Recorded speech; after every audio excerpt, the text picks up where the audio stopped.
आज मैं आपके साथ में जो टॉपिक पे बात करने वाला हूँ वो दो चीज़ें हैं। एक ऐसे पर्सन्स होते हैं जो चाहते हैं कि मैं एक बिज़नेस स्टार्ट करूँ, मैं छोटा ही बिज़नेस स्टार्ट करूँ, हैप्पीली बिज़नेस स्टार्ट करूँ, जो कि मैं लाखों का भी अगर मैं ईयरली टर्नओवर करता हूँ तो भी मुझे कुछ प्रॉब्लम नहीं है। बट यहाँ पे एक दूसरी तरफ पर्सन्स होते हैं जो ये सोचते हैं मुझे बड़ा बिज़नेस करना है, बट मुझे लाखों में नहीं, मुझे करोड़ों में टर्नओवर करना है। जब बात आती है करोड़ों के टर्नओवर करने की, तो यहाँ पे एक सिक्योर बिजनेस कौन सा मैं स्टार्ट करूँ, कहाँ पे मैं पैसा इन्वेस्ट करूँ, मैं किस बिजनेस में इन्वॉल्व करूँ, दिमाग में बहुत सारी बातें आती हैं। बट मैं आपको जो वर्ड आज आपको बताने वाला हूँ, इस वर्ड से आप ऑलरेडी अवेयर है, जिसका नाम है मास्टर फ्रेंचाइजी। एक मास्टर फ्रेंचाइजी बिजनेस लेके आप कैसे करोड़ों का बिजनेस कर सकते हैं, आज हम इसी टॉपिक पे बात करने वाले हैं। हेलो दोस्त, मेरा नाम श्याम है, फ्रेंचाइज डिस्कवरी में आपका स्वागत है। आज हम जानने वाले हैं how to start the master franchise business. Master franchise business के बारे में मैं एक स्टेप्स लूँ और आगे उसके बारे में मैं बताना चालू करूँ। इससे पहले हम लोग ये जान लेते हैं कि किस तरीके के ऑलरेडी बिजनेसेस इंडिया में बीइंग अ मास्टर फ्रेंचाइजिंग वो ऑलरेडी बिजनेस कर रहे हैं। हम सब आज की डेट में मैकडॉनल्ड्स, सबवे, पिज़्ज़ा हट, ऐसे तमाम फूड इंडस्ट्रीज के ब्रांड, साथ में अगर मैं रिटेल ब्रांड्स की बात करूं जो कपड़ों में डील करते हैं, चाहे वो लिवाइस है या फिर किसी अन्य तरीके के जो ब्रांड्स हैं, ये सब लोग इंडिया में मास्टर फ्रेंचाइजी के थ्रू अपने बिजनेस को एक्सपांड कर रहे होते हैं। क्योंकि आज की डेट में इंडिया में मास्टर फ्रेंचाइजीज के थ्रू ईजी तरीके से आप अपने बिजनेस को एक्सपांड कर सकते हैं, क्योंकि यहाँ पे गवर्नमेंट के रूल्स एंड रेगुलेशंस भी बहुत ही ईजी तरीके से हैं। इसीलिए बाहर की कंपनियां जब भी इंडिया में आती हैं वो मास्टर फ्रेंचाइजिंग बिजनेस में इस तरीके से अपने बिजनेस को एक्सपांड कर रही हैं। अगर हम अपना एक मास्टर फ्रेंचाइजी प्लान कर रहे हैं, हमें एक्सपांड करना है, तो इसको हम कैसे कर सकते हैं। चलिए मैं एक एग्जांपल आपके सामने लेता हूं जो ऑलरेडी हमारी आंखों के सामने है। हम लोग मैकडॉनल्ड्स का ले सकते हैं। तो सपोज इंडिया में जब भी मैकडॉनल्ड्स ने अपने बिजनेस को एक्सपांड करने के लिए अपना एक प्लान डेवलप किया, तो वो किस तरीके से अपने प्लान को एनालिसिस करते हैं और प्रोसेस कैसे करते हैं, एक बड़े ब्रांड कैसे प्रोसेस करते हैं, मैं वो तरीका आपको एक्सप्लेन कर देता हूँ यहाँ पे। कि उन्होंने देखा कि मैं अभी अगर इंडिया में आता हूँ तो मैं कितने नंबर ऑफ आउटलेट्स ओपन कर सकता हूँ और इसको मैनेज करने के लिए कितनी हमें टीम की जरूरत पड़ सकती है। तो जिस तरीके से जब मैकडी जब इंडिया में अपने ब्रांड को एक्सपांशन करना चाहा, तो उन्होंने अपने पूरे इंडिया को 4 तरीके से उन्होंने इसको पार्ट में डिवाइड किया। जैसे कि एक नॉर्थ में, ईस्ट में, वेस्ट में, साउथ में, इस तरीके से उन्होंने पूरे इंडिया को 4 पार्टों में डिवाइड किया और हर तरीके पे एक मास्टर फ्रेंचाइजी डेवलप किया कि इस पर्टिकुलर रीजन के अंदर में आपको अपने बिजनेस को एक्सपांड करना है, समझना है। सिमिलर वे में आपको समझना है कि आपका जो बिजनेस है, चाहे आप इंडिया में बिजनेस कर रहे हैं या आप इंडियन ब्रांड हैं या फिर आप बाहर के ब्रांड हैं, आपको समझना है कि अगर आप इंडिया में ग्रोथ देख रहे हैं या जिस भी कंट्रीज में आप अपनी ग्रोथ प्लान कर रहे हैं, तो आपको ये टेरिटरी के बेस पे डिसाइड करना है और आपके बिजनेस में आपका बिजनेस कितना ऑटोमेटेड है, किस तरीके से चलता है, कितना टर्नओवर करता है, इन सब के बेस पे आपको डिसाइड करना है कि मुझे कितने number of master franchise plan करने हैं अपने बिजनेस के अंदर में और उस पर्टिकुलर कंट्री के अंदर में, और मैं इसको कैसे एक्सपांड कर सकता हूं। तो ये मैथ थोड़ा सा आपको लगाना पड़ता है और समझना पड़ता है, ताकि आप ये डिसाइड कर सकें कि मैं फ्यूचर में इतने नंबर ऑफ मास्टर फ्रेंचाइजीज बना के पर्टिकुलर इंडिया के लिए अगर आप प्लान कर रहे हैं तो इंडिया में मैं पार्टिकुलर इतने number of master franchise plan करूंगा और साथ में इनके साथ में एग्जीक्यूट करूंगा। तो चलिए, मेरा एक ब्रांड है जो इंडिया से बिलोंग करता है और मैं इसके मास्टर फ्रेंचाइजी का प्लान कर रहा हूं, तो मैं किस तरीके से इसको एग्जीक्यूट करूं, कैसे काम करूं। फिलहाल मैं यूनिवर्सल कंटेंट के हिसाब से आपके साथ में बात करूंगा, चाहे वो एफ&बी इंडस्ट्रीज हो, चाहे वो रिटेल इंडस्ट्रीज है, लॉजिस्टिक्स इंडस्ट्रीज है, सब जगहों पे प्लान ऑफ एक्शन काम करने के मेजरली तौर पे देखा गया है ये सेम ही होता है। बस आपकी इंडस्ट्रीज में वो बस नंबर में चेंजेस आते हैं, बस इतनी ही चीज़ें होती हैं। तो चलिए, मेरे पास में एक एग्जांपल मैं यहाँ पे ले लेता हूँ, क्योंकि ऑलमोस्ट अभी आज की डेट में हम लोग एफ&बी इंडस्ट्रीज़ में प्लस 700 ब्रांड को सर्विस दे रहे हैं, तो ये हमारे लिए काफ़ी इंटरेस्टिंग कैटेगरीज है। इसके बारे में मैं एग्जांपल लेके आपके साथ में एक्सप्लेन करता हूँ। तो एक मेरे पास में एक एफ&बी ब्रांड है फूड एंड बेवरेजेस का, और मैं उसको इंडिया में ऑलरेडी पिछले 3-4 साल से मैंने इसको इस्टेब्लिश कर रखा है। मैंने इसमें कुछ फ्रेंचाइजिंग, कुछ मास्टर फ्रेंचाइजिंग की तरीके से भी हमने प्लान कर रखा है। बट मोटा मोटी अगर हम लोग ये समझते हैं कि मैंने अभी तक एक मेरे पास में जो सर्विस है, मैं 50 के ऊपर आउटलेट को अभी फिलहाल मैं पिछले 5 साल से सर्विस दे रहा हूँ। मेरा यहाँ पे एक मास्टर फ्रेंचाइजी का इसलिए एक रिकमेंडेशन होता है कि एटलीस्ट आपके पास में एक अच्छा एक्सपीरियंस होना चाहिए। आप इमीडिएटली बेसिस पे आप बिजनेस में तुरंत मास्टर फ्रेंचाइजी आप नहीं दे सकते हैं। जैसे मेरा हमेशा से एक रिकमेंडेशन होता है कि अगर आप एक बिजनेस स्टार्ट किए तो आपको फ्रेंचाइजिंग देने के लिए भी एटलीस्ट आपको 2 साल रुकना चाहिए। आपको समझना चाहिए कि मेरा बिजनेस कैसा है।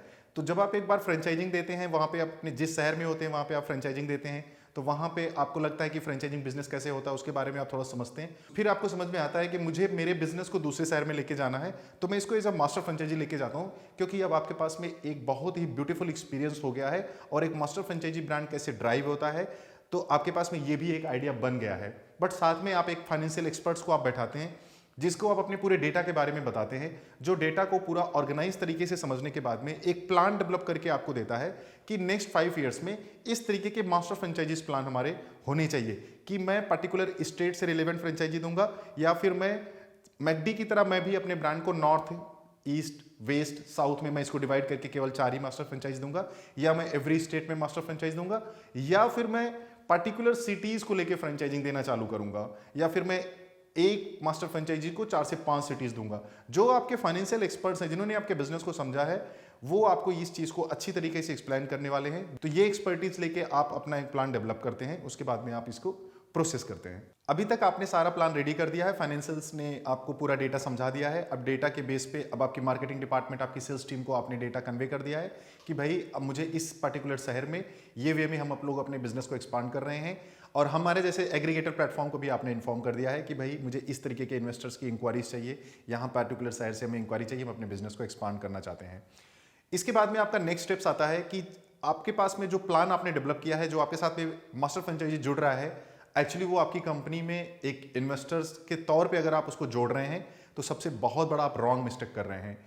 आपकी बिजनेस में जब आप किसी को एक मास्टर फ्रेंचाइजी देते हैं तो वो आपके साथ में जुड़ के उस पर्टिकुलर टेरिटरी को पूरा संभालता है, पूरे बिजनेस को मैनेज करता है, कस्टमर्स को मैनेज करता है, हर तरीके की वो प्रॉब्लम उस पर्टिकुलर टेरिटरी को लेके हर चीज में वो इन्वॉल्व होता है। आप ये समझिए कि एज अ मास्टर फ्रेंचाइजी, जैसे आप एक फ्रेंचाइजर हैं, अपने बिजनेस को प्रॉपरली तरीके से जिस भी शहर में आपने स्टार्ट किया है, जहां पे आपका 100% ऑफ कंट्रोल है, जैसे आप वहां पे मार्केटिंग करते हैं, कस्टमर को सर्विस देते हैं, टेक्नोलॉजी कैसे आप डेवलपमेंट कर रहे हैं, ऐसे ही आप समझिए कि पूरी रिप्लिका को आपने उठा के पर्टिकुलर दूसरी टेरिटरी के लिए एक मास्टर फ्रेंचाइजी को आपने दे दिया है। साथ में आपको ये बिजनेस करने के लिए कितना टाइम आपको लगा, आप कैसे अपने आप को इस पर्टिकुलर बिजनेस में ढाले हैं, और आपको लगता है कि मेरे बिजनेस में जो मास्टर फ्रेंचाइजी इन्वॉल्व होगा उसके अंदर में इतना तो एक्सपीरियंस होना चाहिए बिजनेस का काम करने का, आपके F&B इंडस्ट्रीज में इतना एक्सपीरियंस होना चाहिए। नहीं तो as a 6 months as a trainer आप उसको अपने बिजनेस में इन्वॉल्व करके आप उसको ट्रेनिंग्स देंगे, उसके बाद में आप उसको लाइसेंस देने वाले हैं। ये चीजें आपके दिमाग में एकदम क्लियर होनी चाहिए कि जो आपके साथ में बिजनेस में आने वाला है वो एक बिजनेसमैन जैसा सोचना चाहिए, वो एक धंधा करने वाला इंसान होना चाहिए, उसकी पर्सनालिटी जो है वो एक बिजनेस की पर्सनालिटी होनी चाहिए, ताकि वो आपके बिजनेस में जुड़ के उसको बीइंग अ मास्टर फ्रेंचाइजिंग उसको लंबे तौर पे और पूरी टेरिटरी को जल्द से जल्द वो बिजनेस एक्सपांड करके वहां पे ऑक्यूपाइड करे और अच्छा टर्नओवर वहां से करे। ये माइंड में उसके क्लियर होना चाहिए कि उसको काम करना है और उसको हर पॉइंट पे काम करना है। उसको लॉजिस्टिक्स पॉइंट पे भी काम करना है, उसको मार्केटिंग पॉइंट पे भी काम करना है, उसको प्रोडक्ट पे भी काम करना है, कस्टमर के साथ में भी उसको मिलकर काम करना है, सर्विस भी बहुत अच्छी तरीके से देना है, एम्प्लॉयमेंट पे भी उसको काम करना है। अगर किसी तरीके का स्टॉकेज भी मेंटेन करना पड़ रहा है तो वहां पे भी उसको काम करना है। तो हर तरीके से ब्रांड ने एक काम करने का पूरा तरीका अपने मास्टर फ्रेंचाइजी के साथ में शेयर किया है और उसमें इन्वॉल्व होकर उसे काम करना है और बिजनेस को एक्सपांड करना है। अब मैं जिस इंपॉर्टेंट पॉइंट्स को आपके साथ में एक्सप्लेन करने जा रहा हूं, ये बहुत इंपॉर्टेंट है आपके बिजनेस के लिए, और यहां पे आज की डेट में इस पॉइंट्स पे बहुत सारे लोग मिस्टेक्स करते हैं। जब आप एक मास्टर फ्रेंचाइजी ब्रांड अपने बिजनेस में इन्वॉल्व करते हैं तो आपको ये समझना है कि उसका कितना % काम होता है और वो कितने नंबर ऑफ आउटलेट्स आपके ओपन करेगा। इस चीज़ों में आज की डेट में बहुत ही कम क्लियरिटी है। लोग मास्टर फ्रेंचाइजी का बिजनेस लेके फ्रेंचाइजिंग बेचना चालू कर देते हैं। तो एक्चुअली जब आप मास्टर फ्रेंचाइजी का एक लाइसेंस साइन करके और आप फ्रेंचाइजिंग बेचना चालू कर देते हैं तो वो एक्चुअली आप एरिया डेवलपर का काम कर रहे हैं। एक वर्ड है फ्रेंचाइजिंग इंडस्ट्रीज में, एरिया डेवलपर, जो पार्टिकुलर किसी टेरिटरी में एक टाइम बीइंग के लिए एक ब्रांड के साथ में जुड़ के वहां पे उनके बिजनेस को एक्सपांड करता है, उसको हम लोग एरिया डेवलपर करते हैं, जो मोस्टली आज की डेट में सारे मास्टर फ्रेंचाइजी वही काम कर रहे हैं। और यहां पे अगर आप एक मास्टर फ्रेंचाइजिंग ले रहे हैं या फिर दे रहे हैं, मैं दोनों कंडीशंस को लेके बात करूंगा कि मास्टर फ्रेंचाइज का मतलब यह है कि आप मैक्सिमम टर्नओवर खुद करने वाले हैं। तो मान लीजिए मैं एक एग्जांपल लेता हूं यहां पे, ताकि इजी तरीके से हम इसको समझ सकें कि एक ब्रांड है जिसको आप सूरत में एक्सपांसन करने के लिए आपने मास्टर फ्रेंचाइजी का लाइसेंस लिया है और ये टेरिटरी बेस पे डिसाइड किया गया है कि यहाँ पे एटलीस्ट 15 आउटलेट आने चाहिए। तो मान लीजिए आपका ब्रांड एक पिज्जा का है और 15 आउटलेट आपको सूरत में ओपन करने। एक टाइम पीरियड हम लोगों ने डिसाइड किया कि 3 साल 4 साल के अंदर में यहाँ पे ओपन होने चाहिए या फिर 2 साल के अंदर में होना चाहिए, वट एवर द टाइम। अब इसके बाद में क्या डिसाइड होता है कि 2 आउटलेट या 1 आउटलेट मास्टर फ्रेंचाइजी ओपन करता है और वो फ्रेंचाइजिंग बेचना चालू कर देता है। That's wrong. आपको फ्रेंचाइजिंग बेचना नहीं है, आपको खुद इन्वेस्टमेंट करके 5 से 10 आउटलेट इमीडिएटली जितनी जल्दी आप ओपन कर सकते हैं आपको फोकस करना है, ताकि आप अच्छी विजिबिलिटी वहां पे क्रिएट करके अपने बिजनेस का टर्नओवर बढ़ा के, कि आपके बिजनेस का अगर फाइनल नेट प्रॉफिट मार्जिन 30% है, वो 30% में आप अपने ब्रांड को एक रॉयल्टी पे करते हैं बीइंग अ मास्टर फ्रेंचाइजिंग। उसके बाद में आपके पास में फाइनल नेट प्रॉफिट आपके घर पे मान लीजिए कि आप 20% लेके जा रहे हैं।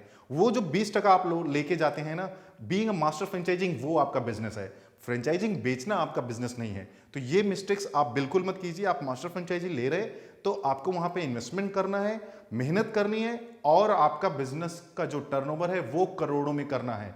तो आपने देखा कि मैंने अभी मास्टर फ्रेंचाइजी बिजनेस के बारे में आपको एक्सप्लेन किया है, एक शॉर्ट एनालिसिस दिया है कि मास्टर फ्रेंचाइजी कैसे ले सकते हैं, कैसे दे सकते हैं, दोनों के बारे में मैंने बताया है। बट फिर भी मुझे ऐसा लगता है कि इसमें और इन्फॉर्मेशन ऐड करने की ज़रूरत है, इसीलिए मैं पार्ट 2 में इसके रिगार्डिंग एक और वीडियो लॉन्च करने वाला हूं। बट उसके लिए थोड़ा टाइम है, अभी आपको वेट करना पड़ेगा। तब तक के लिए नमस्कार, जय हिंद।